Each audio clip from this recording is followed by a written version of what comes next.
Hello and welcome to the Freid by Noon podcast. This is J-Train Jared Freid coming to you live from the Lower East Side of Manhattan, the new quarantine cabin. That's right, I have moved locations. I've officially moved in to a studio apartment with my girlfriend. Please send your thoughts and prayers to us at this horrible time. Please pray to whatever God you believe in that we will not murder each other in these close confines. Very excited to have you here every single day. The J-Train podcast, Freid by Noon edition. We're here with your emails, your stories, your questions. I say it every episode. Let me say it again. Thank you. Thank you. Thank you. Thank you for listening. Thank you for telling a friend. That's how this works. You listen to the show, you get the ha's, you get the hour or whatever amount of time we give you away from the realities of this world, and you tell a friend, a coworker, a brother, a sister, a mama, a papa, anyone with ears. We will take them every single day. Keep sharing. Make it your Instagram story. Ooh, does that feel good? It feels good. When you make it your Instagram story. So good. So good. You feather my balls. That's how it goes. Feather my nuts, baby. Tell a friend. Make it your Instagram story. Tag me. Tag a bitch. I will send you the heart. That's what it's all about. Let's do the emails. Any email you want. Send it to jtrainpodcast@gmail.com. That's jtrainpodcast@gmail.com. He's married, right? Papa J. I matched with a guy on Bumble recently, and we began texting. The conversation has been good, and there has been some flirting and steamy conversations. Sunday night, while he was working, he came by my apartment building. We had a sidewalk hangout. We stood there, just chatted for about an hour. We had another sidewalk hangout while he was working yesterday. We only text while he's working or heading into leaving work. To me, this is a major red flag that there's something he's hiding, and it seems most likely a wife or girlfriend and that he is bored during this quarantine. Would love to hear your opinion on this weird situation I found myself in. Thanks in advance and keep up the silly antics. Yeah, I think it's, to me, it's okay to say, if you feel something, say something. That's the rule. Feel something? You never. Why? I would be like, hey, why don't you text me at night so I know your girlfriend isn't there? I know that you don't live with your girlfriend. How come? I come at things with humor. So if I notice something, I'll just say it to them. Hey, why do you always text me during work hours? I feel like I'm only your work hour girlfriend. I feel like I'm only your work hour bitch. I'm more than just a work hour bitch. I don't just play this 9 to 5. I do late night hours too. Make fun of it. Call it out. And here's the thing. When you are honest, that's when you start, and the other person's lying, they'll always try to make you feel like the crazy one. So if you say to him, hey, why don't you call him at night? Hey, why don't you pick up my call? How come every time I talk to you, it's from 9 to 5? As if I'm Chase Bank. That's kind of weird, right? And then his answer can be one of two things. No, I'll call you tonight. That's crazy. Or, what are you talking about? Well, what are you doing during the night? That's when I look at my phone. Yeah, I keep my phone in my backpack when I get home so I don't look at it. You're like, that's weird. No one ever does that for any reason other than they have a wife at home or a girlfriend at home. Then you can go from there and be like, hey, I'm just not looking to talk to someone who keeps me, at the same hours as the Wells Fargo. Treats me like I'm Verizon and I'm only here from 9 to 5. jtrainpodcast@gmail.com. jtrainpodcast@gmail.com. My boyfriend of 5 months has been asking me to come over for the weekends during quarantine. This wouldn't be an issue if we were both self-isolating, but I work in a hospital while he has been self-isolating and working from home. We both live in NYC, which makes things even more risky since there are so many cases here. I explained to him that I don't think it's safe for him as I could potentially have it since I've come into contact with so many sick people. He basically basically said he doesn't care and wants to see me. I feel like this is not the right thing to do, but I can't imagine another month without seeing him. Also, a small side note is that while my job might be the biggest risk factor of me getting sick, I still feel like I'm also taking a chance by going to different places. He argues that since I have my own car and I won't be in different Ubers, it's not really a risk for me to come to him by his apartment. This is also the reason I'd rather go into him, because I don't want him in Ubers potentially affecting others. We FaceTime every night, but that isn't the same as seeing him. I'm not sure what the right thing to do is. Would love your insight. I mean, this is a really tough one because I don't know what the quote-unquote right thing to do is either. But here's what I would say. You have to do what's comfortable for you. Hey, I work in the hospital. I'm seeing what's going on front lines every day. If you can't, I understand that you want to see me because I want to see you too. But please, I think you have to speak about these things in I terms because no one wants to be told what to do. So when you say to him, I don't like that, he's an adult. When you look at him and go, well, I don't want you affecting others and affecting it's the message can't get across. If you say, hey, I am doing everything I can to help this get done as quickly as possible. To me, I wouldn't feel comfortable going to meet up with each other because then I am going to have to lie to my fellow workers who are also working on this to let them know, yeah, of course I'm self-isolating. I never see my boyfriend. I never sucked his dick once in my life. What are you talking about? Like, you're if you put this in I terms, I don't feel right. I'm not going to be the one to tell you what you should or shouldn't do. This isn't the place for that. This is Freid by noon. I'm wearing cowboy hats and singing about, tickling my nuts. What do I fucking know? I have no idea what to do. I'm just trying to do what's best by me. So I don't go to people and go, how could you be leaving the house and you'll be like, here's the thing. He's talking out of his ass like anyone else is. We're just doing what we're told. For you to go, because the minute you start doing the math is the minute you're just lying to yourself to get what you want.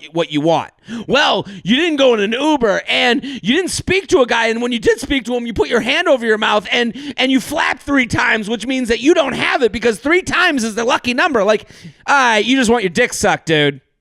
Like, I understand FaceTime isn't the same as seeing each other, but a good relationship will be together after the quarantine, no matter what.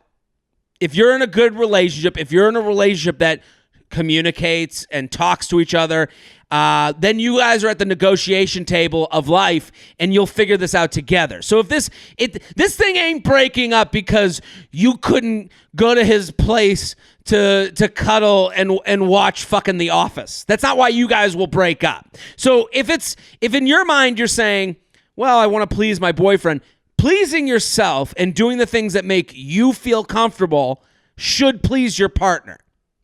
And if it doesn't, then this isn't the real relationship for you. jtrainpodcast@gmail.com. jtrainpodcast@gmail.com.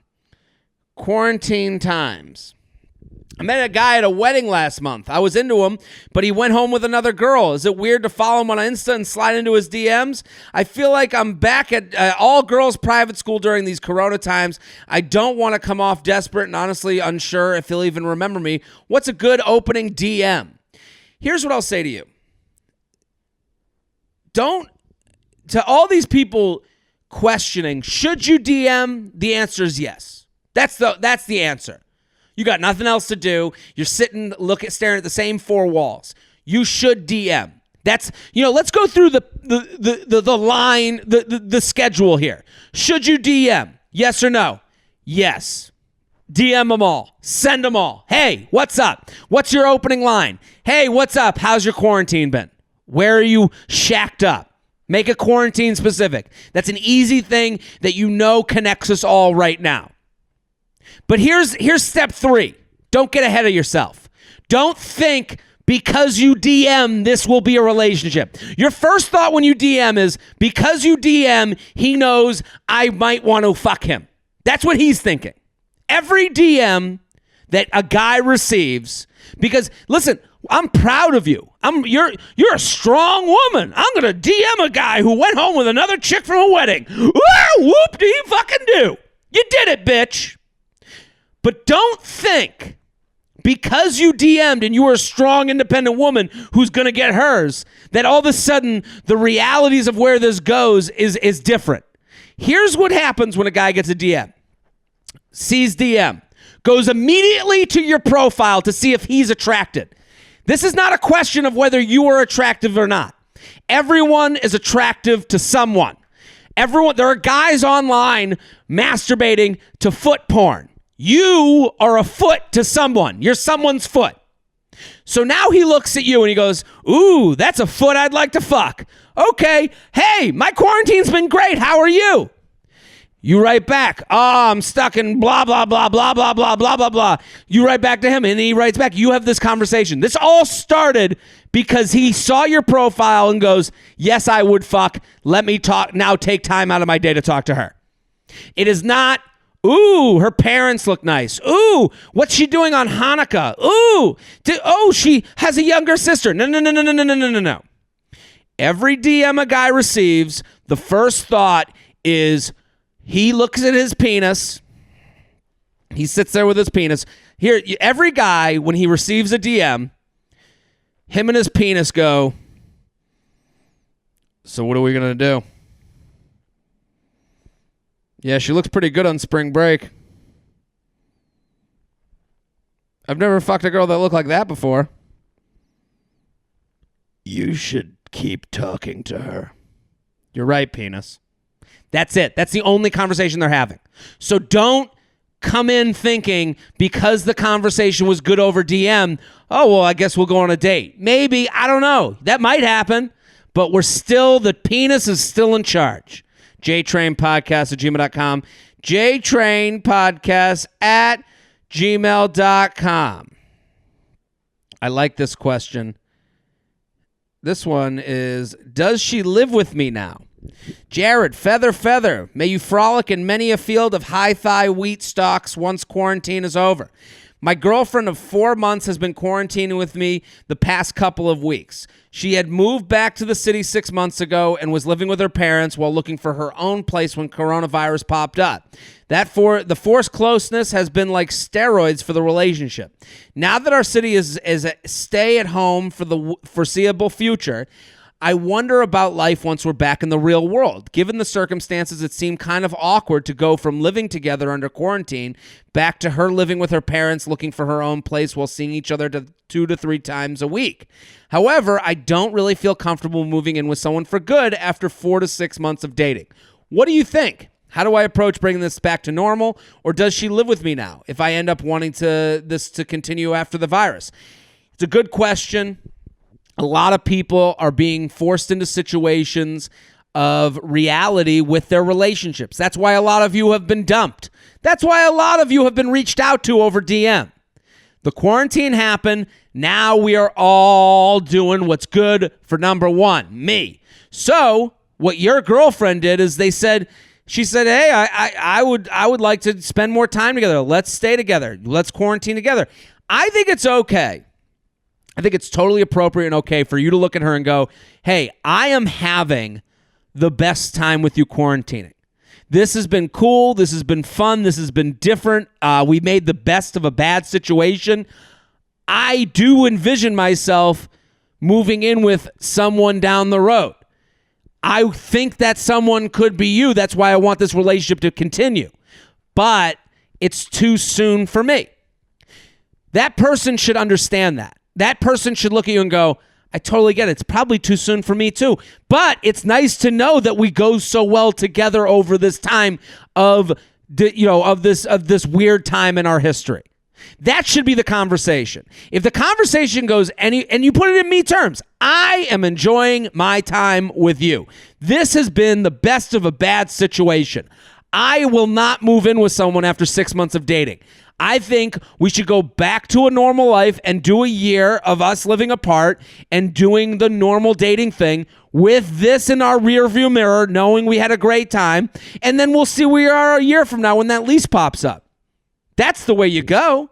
And that's a real conversation that addresses romanticism as well as practicality. That's the mix. That's every relationship. It's romantics and practicality. I'm in a studio apartment with another human being in 400 square feet. There is nothing romantic about this.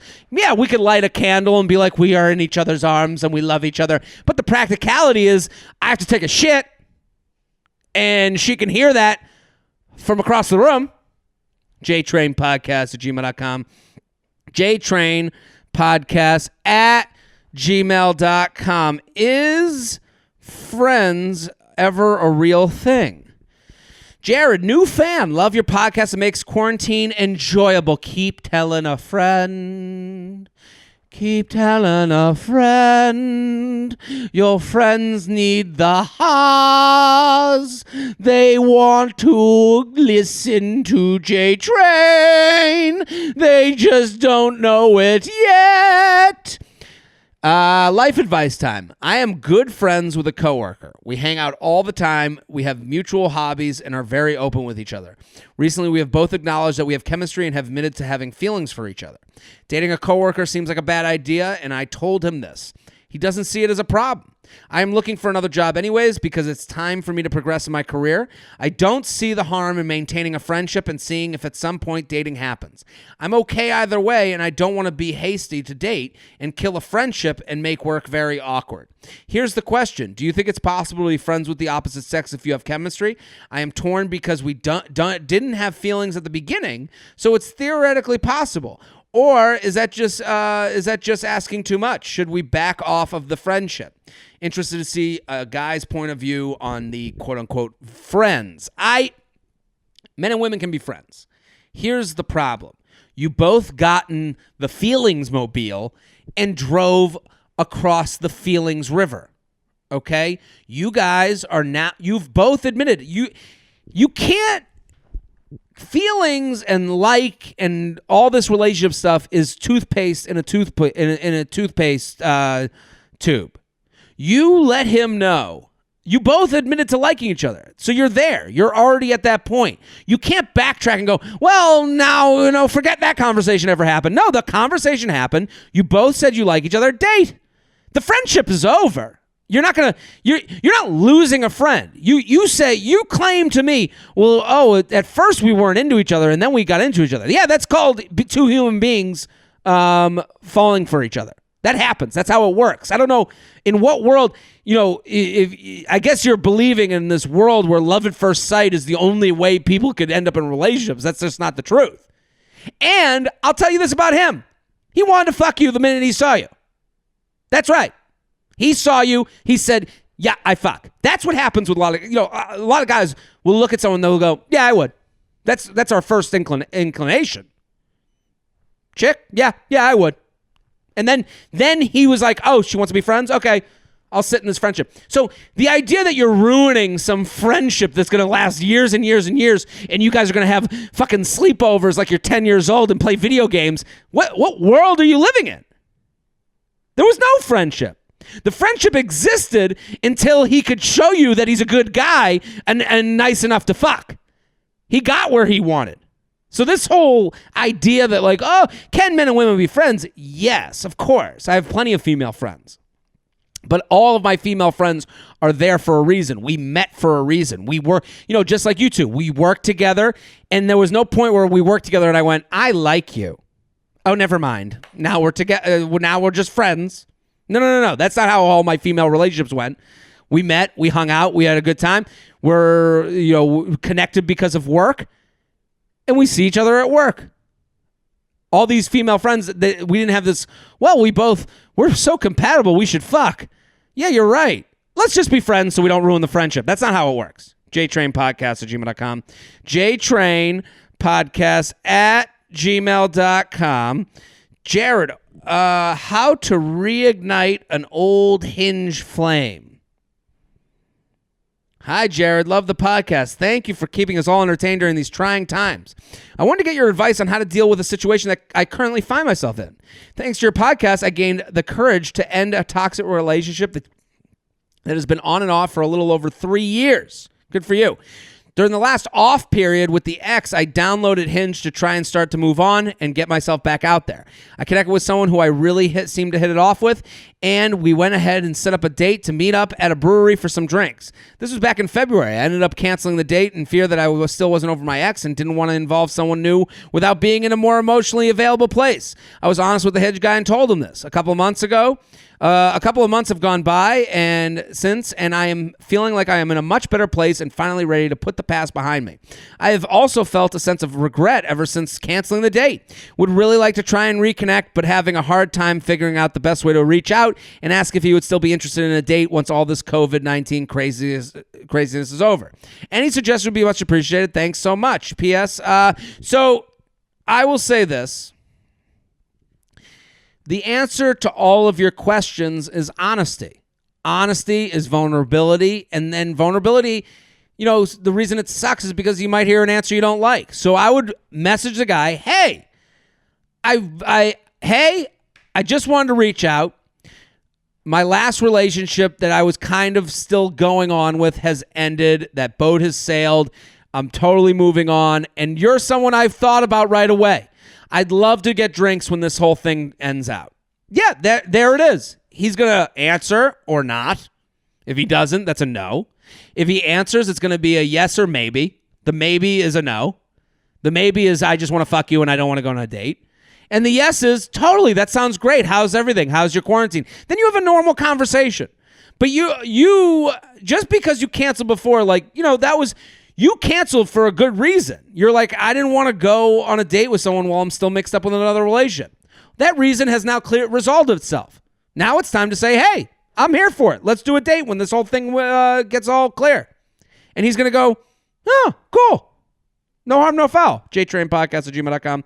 jtrainpodcast@gmail.com. Let's do one more email, then we'll get to the coronavirus rant of the day, the luxury lounge, and the charcuterie chat, and then we'll do some quick hit questions that I fucking forgot to email myself, so we won't be doing quick hit questions. We'll be doing those tomorrow on Wednesday's Freid by noon. So let's do one more email. Help me have phone sex. Love the pod. I'm feathering your nuts virtually during this quarantine. I'll get right to it. I've had a fuck buddy casual situation during my senior year of college for almost a year. We met last June on Hinge. He told me literally on the first date that he wasn't looking for a girlfriend, but we started hooking up casually. It's pretty wild, but it's been the most stable hookup situation I've ever been in. So communicative, and we know exactly where we stand with each other. He's much older than me. He's 29. I'm 22. So it doesn't make sense for us to be in a relationship because he wants to get married and have kids soon, and I'm just starting my life out. But we enjoy each other's company and do lots of coupley stuff sometimes. Cuddle, hold hands, go out for brunch, etc. However, I don't feel that special vagina tingle about him that I'd require for someone I'm dating more than casually, and he doesn't quite meet my standard in all areas. But the sex is awesome. Very kinky, and it's great to have that consistent D. He's introduced me to a lot of more kinky stuff, and it's great to have someone I trust to provide some sexual mentorship. Anyways, I'm graduating college in May, rest in peace, graduation and job prospects, and I was planning on leaving the Bay Area potentially to pursue jobs in radio. Due to COVID, I've decided to stay in the Bay Area and move to Oakland for the time being. What is this TED Talk she's taking us on? Okay, we get it. Your whole life. What are you, sending your resume here for jobs after graduation? I was kind of planning on ending this situation with a 29-year-old when I graduate so I could potentially move on to pursue a more serious relationship. But now that's all up in the air because of COVID and the effects. He lives in San Francisco and works for a company from home and has been in his bedroom alone for all this time. And I live in a 15-person communal college house in East Bay. I mean, does she want to give us her social security number? Anyways, we obviously both been getting horny, and he's suggested phone sex with a bunch of times. But I'm a little freaked out by it. Do you have any tips by what a gal can do to best during a phone sex or FaceTime sex that makes this experience enjoyable for both parties? What do you think of phone sex generally? Also, do you think once COVID is over, I have to end this casual? Okay, here's phone sex. The most important thing is timing. You both need to be on the same page for when it's happening. If one of you's cooking dinner and the other one's in their negligee, with a hand on their tit, then it's not the right time, and he's going to go, and you're going to be disappointed by him. He's going to go, hey, yeah, I got chicken on the grill, and these vegetables are going to burn. Yeah, I'm licking your nipple. Like, it's not going to go well. So you both have to kind of plan out a time together. I think planning is key to this, because you want to be in the mood, and you don't want his mood to let you down. The second thing is talk. I would go phone sex, talking, then move it to FaceTime sex. Because the talking part, you want to go over the beats. So you want to talk out the things you would do in the bedroom. Talk out, and you have to listen. So this is a 2-person improv game. It's 2 people improving, and one's going to take the lead and start the storyline, and you have to follow their storyline and and that storyline. So if he says, I'm kissing down your neck, you don't say, I'm sucking your dick. See? Do you see how those are 2 different storylines? So I'm kissing down your neck, and then you would say, okay, kissing down. Oh my God, that feels so good. Oh my God, I could feel your hands grabbing my waist while you kiss down my neck. And then he would say, hypothetically, yeah, I'm going down to your boobs and I'm licking your nipple. Oh my God, you have the biggest nipples I've ever licked. It's like a big pepperoni slice that got fried on the skillet and crinkled up. It's almost like a capricole, like a bigger than salami. It's like a salami that I grilled on the griddle, and it tastes like salami. You know, he would go into it. So it's listening and taking their storyline and extending that storyline. Oh, I love salami. Sometimes I eat a big salami sandwich before I get in bed with you, and I smell just like Italian dressing. Get it? See how we went from neck kissing to Italian dressing? It made sense, even though it didn't.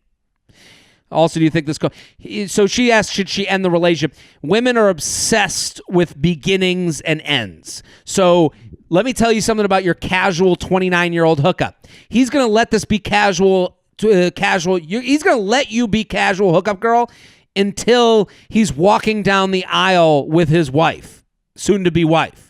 Until he's at his own wedding, then you'll text him and he'll go, hey, I've actually met someone else. I'm sorry, we're going to have to end this. So he's going to let this go casual as long as humanly fucking possible. So it's up to you to end it. And you have to feel comfortable. The minute this situation feels uncomfortable, you have to say to him, I am done with it. So because casual will means 2 things to 2 different people. JTrainPodcast@gmail.com. JTrainPodcast@gmail.com.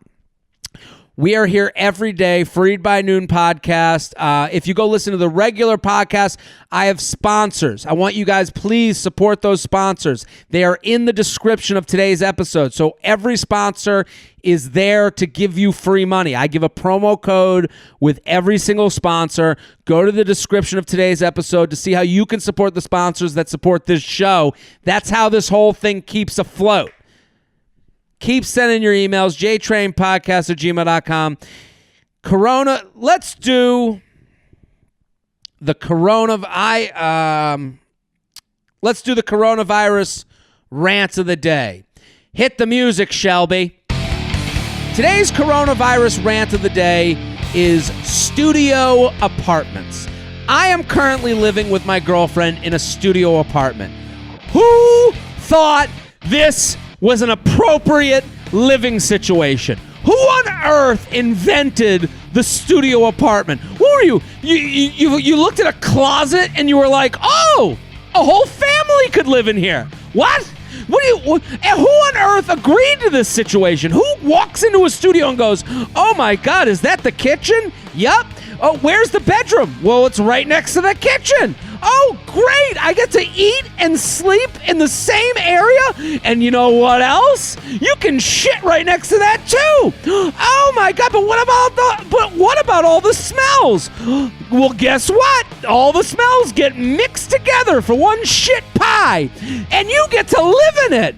These studio apartments were created out of a mistake.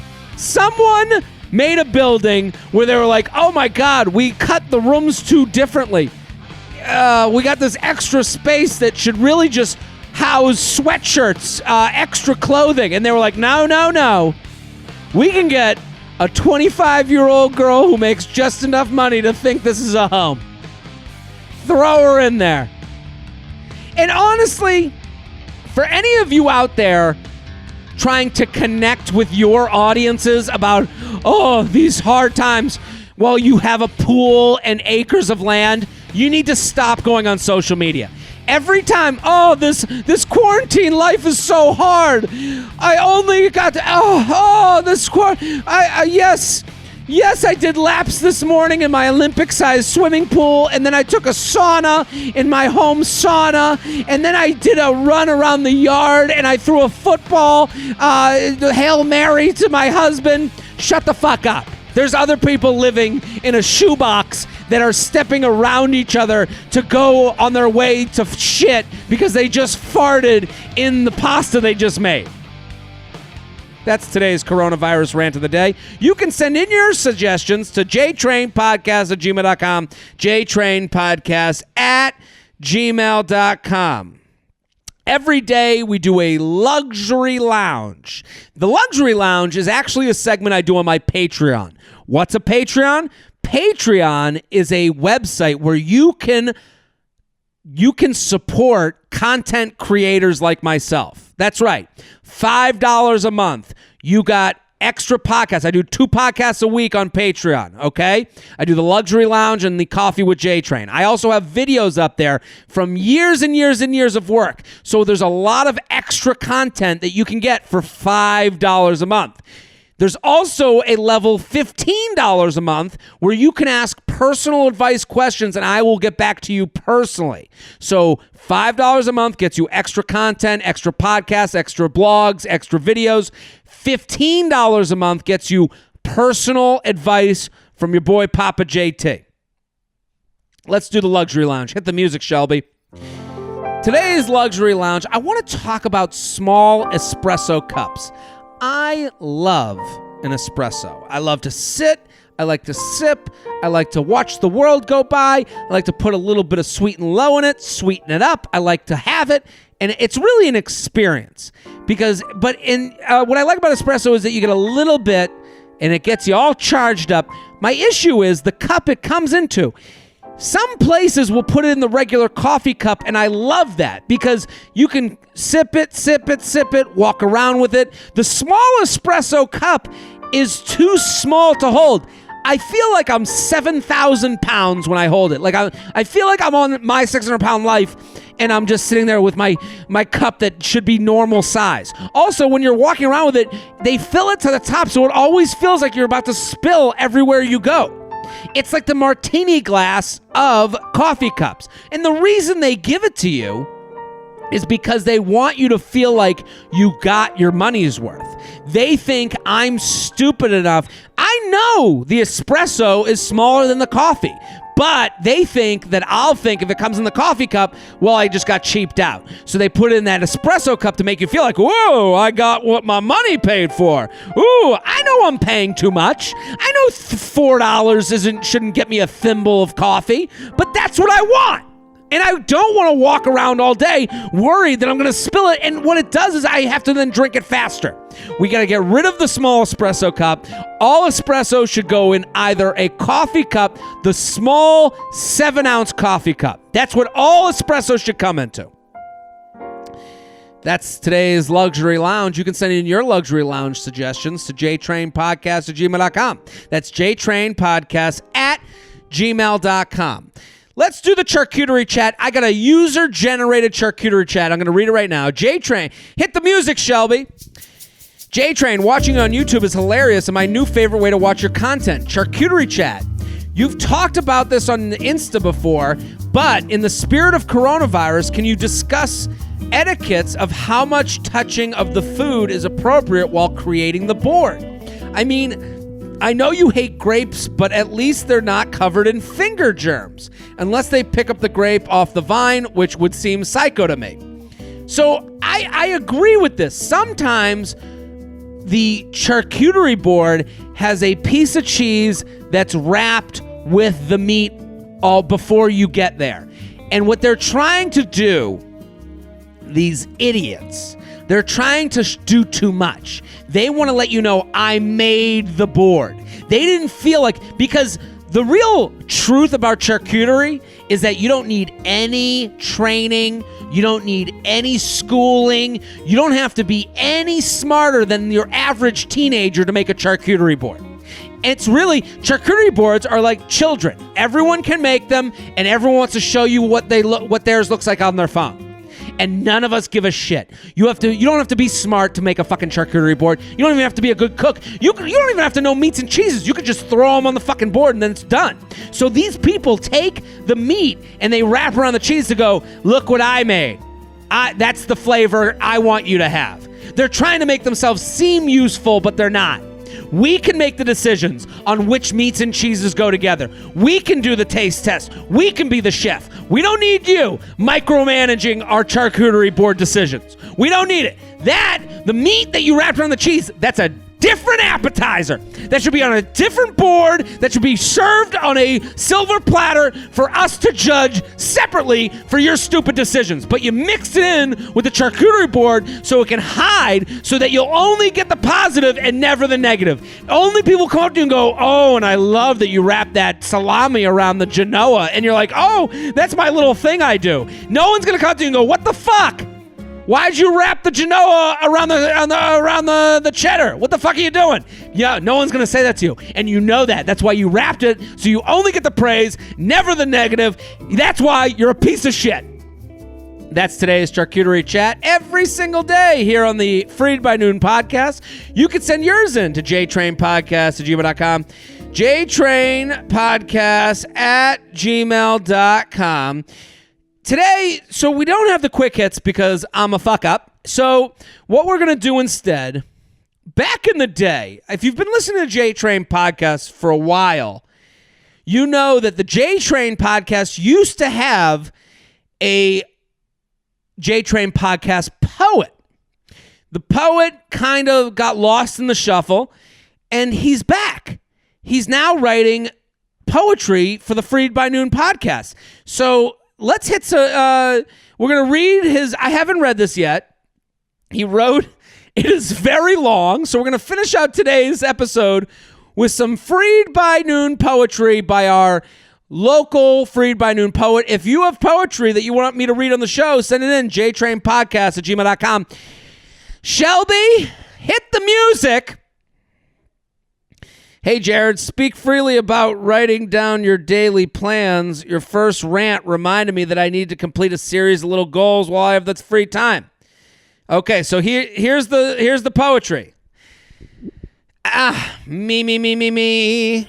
Listeners, I'm here today to help you put your fears away. I've feathered these nuts with many an email. I've stated the wisdom in plenty of detail. There's been no need to write in lately. Life's been good. I'd say it's been gravy. Now that Corona is causing havoc, you'll hear my voice through all the static. Let's agree that a scheduled plan is what separates the boy from the man. In the current estate, you must pick up the pen. It's the only route back to inner zen. Since you don't work and you're out of a job, you feel like a clown and look like a slob. Without your work, your identity's gone. Everything feels fundamentally wrong.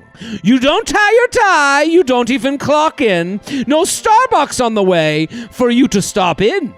You were deemed non-essential and that hurt your pride. Your actual uselessness is ignored but implied. Without waking up and buckling down, we find ourselves sleeping and snuggling down.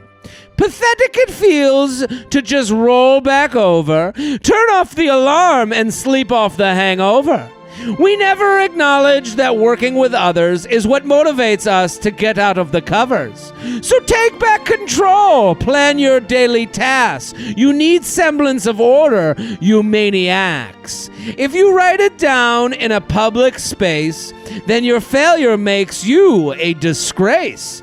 You put yourself out there, post your goals and ambitions of this newfound free time for which you'd been wishing.